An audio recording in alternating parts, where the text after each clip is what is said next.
whether it's you're dealing with heavy commercial auto, personal auto, residential buildings, office towers, or whatever, there's so much data that's there, and it's happening so fast. I can see multiple apps. I've been, drawing out stuff all over the place, but being able to actually say, okay, we've got all this stuff. What does it really mean? You just can't necessarily get a handle on because we're trying too hard to marry the old ways with what the future, where it's going to take us. Because it's changing so quickly and there's so much of it, the only way you can hope to have a chance of dealing with it is if you are ready. So if you pre-structure things, sure. If you have the information has an integrity which allows you to ask those questions, because otherwise you just get noise back. How can we create a safe place where, yes, the information will be there, but yet the holder of the information, the user, will be still able to say no. Yes. Don't use it. I tell you, it's more than a location hub. If you need, it's a vault. It's a knowledge vault. Just share the bits of information that are relevant to that decision, along with the tag, which is the location.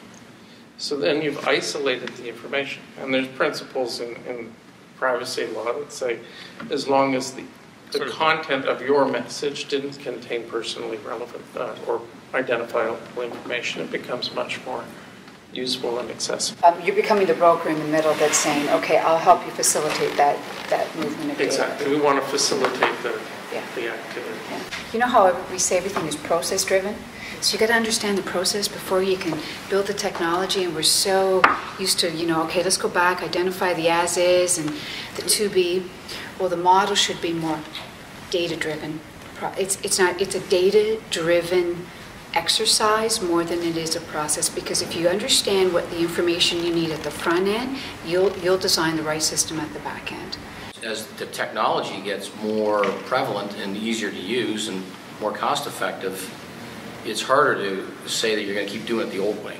We should be looking at the overall data warehouse as to where we want to get. And I get it. I would get in arguments in my previous career around predictive analytics about how statistically we look backwards to look forwards. Well, if the data was crap when you were looking backwards, how are you going to change directions and move forward? You should be looking forward, and at some point, a leap of faith, which actuaries don't like to hear, you have to be able to say, we're moving to this direction because this is what this data is telling us.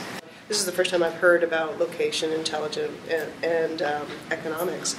What I'm seeing with that is that we're getting to the point where that leap of faith can happen because it's being validated so quickly and changed to be accurate so quickly. So that's interesting.